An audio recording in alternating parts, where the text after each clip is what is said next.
All right, so guys, a few more examples with the chain rule. This is section 2.4, part 4. We're looking at this first example. Now, we've done problems like this, but what I allowed you to do before was to square this out to make it easier. I want you to try to stop doing that now and do this in the more calculus manner, I guess we'd say. So when I'm not squaring this out, this is the way I have to think of this problem. If I were plugging in a theta, I would do all of this, then I'd square it, then I'd take the cosine. The last thing I said was, then I would take the cosine. So the first thing I'm going to do is take the derivative of cosine u. The derivative of cosine u is negative sine of u. So I just did the derivative of cosine. That's gone. How would we think of this now? With what I have left, how would I think of it? The parentheses are u. So what is it? U squared, right? What's the derivative of u squared? 2u. So now I did the derivative of the squared, derivative of u squared. We're working our way inside. It's like that Christmas gift analogy. When we're putting together that Christmas gift, we put the gift in the box, we put the wrapping paper on, we put the bow on. The last thing we did is the first thing we have to do when we unwrap it. So same thing here. So this is the first thing that is done when we're plugging in for theta, but it's the last thing we do when we're taking the derivative. So what's the derivative of this innermost part? Negative 4. Now, do I change the angle? No. All of this is just going to be a coefficient. All of this together. So 2 times negative 4 is negative 8. And then I have 1 minus 4 theta. But if this is a negative and this is a negative, this actually turns into a positive. And then I would have the sine of 1 minus 4 theta squared. So the nice thing about doing this, rather than squaring it out first, is I don't have to worry about changing the angle back or anything like that. And so we have our answer right here, completely simplified. Okay, on the next problem, think about what would happen if you plugged in a theta. We would have to do all of this. Then we'd take the cosine. Then we'd square it. And then we would multiply by this. But guys, remember, when we're taking a derivative, this coefficient, all we have to do is just bring it down. We don't have to do anything special with it. If it's a coefficient and it's a trig function, we just bring it down. See how this is a constant? It's not a variable. We don't have to use the product rule. So I would just start by bringing this down. Okay? Now, I can say I'm done with this. So now I've got the cosine of 1 minus 4 theta, but it's getting squared. So I just brought the coefficient down, and now I'm going to think, what's the derivative of u squared? What is that derivative? Just, for now, it's just what? 2u. 2, write down the u. So I just did the derivative now of u squared, so the squared is gone. So now I have to do the derivative of cosine of u. What's the derivative of cosine of u? Negative sine, and I'm going to put that out in the front here. I always advise you to put that negative out in front, because what could happen if you put it right here? You think it's subtraction, don't you? So you want to put it out in front. And I still have to keep working because I just did the derivative of cosine. I'm working my way in. What's the derivative of this? Negative 4. If I put it in parentheses, I know it's just a negative and not subtraction. So now I've got a negative times a negative. That's a positive. 2 times a half. That's just 1 pi. But I also have this, 4 pi. So I've taken care of all this and this. And so now I've got sine u cosine u. What should we do with this if we have a sine u cosine u? Double angle. So what's my coefficient going to turn into? 2 pi sine of what? There you go. Very nice. Okay. This one's a little bit easier. I want you guys to try starting this on your own. Don't square it out first. Try not squaring that angle and just going with it the way we just did the last one. I'm going to be doing it up here, but don't look until you're finished.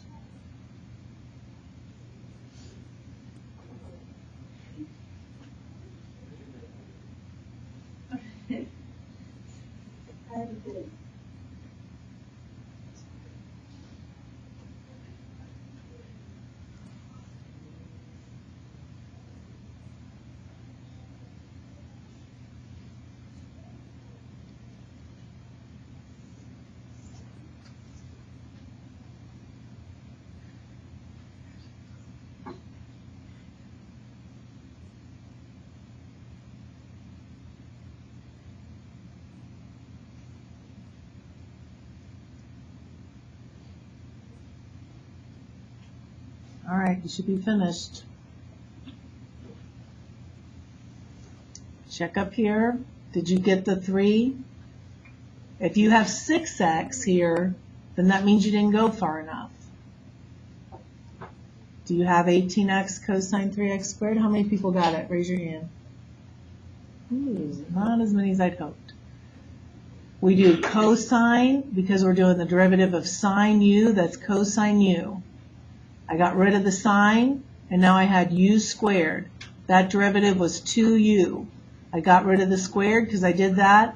Working my way inside, derivative of 3x is 3. Putting all of this together, and then that. All right, let's look at this one now.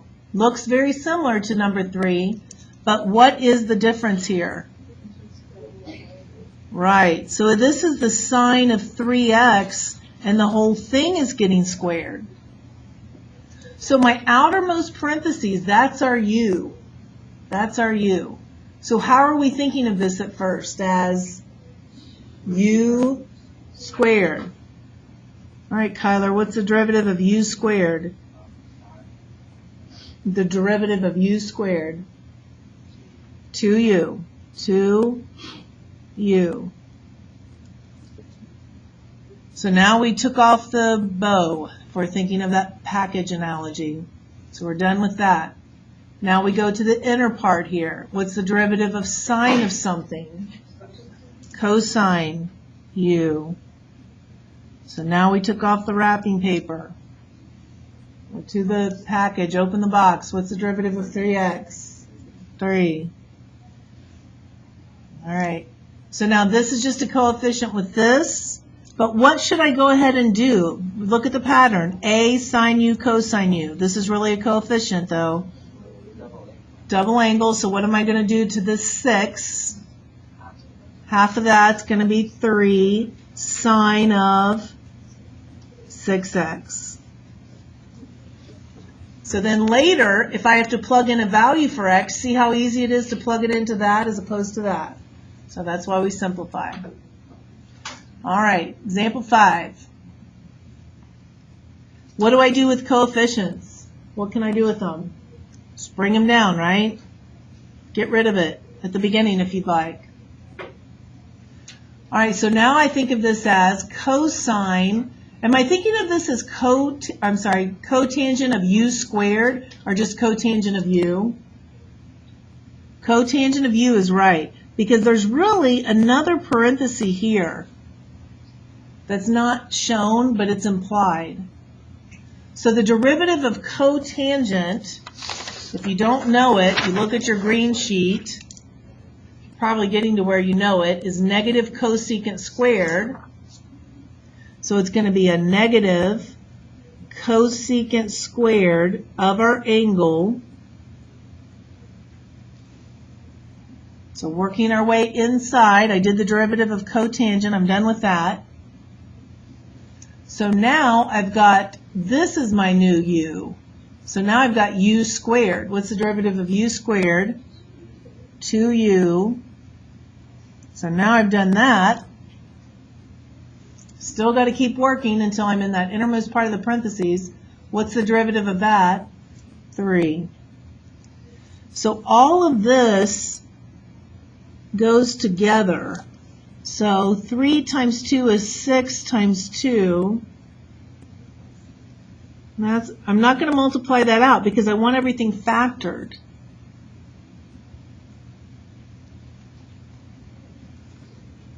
Okay, so same answer as we would have gotten if we would have multiplied this out to 9x squared minus 6x plus 1, but it actually makes it so we don't have to do as much simplifying. All right, so the difference between number 5, which is so messy we can't even read it now, and number 6. They look very similar. The only difference is this squared was here and this squared is here. Does that change how we do the problem? Dramatically, doesn't it? So now I have to think of the problem as this. So how do I first think of this then? 2u squared, right. So it's 2u squared. That derivative is 4u.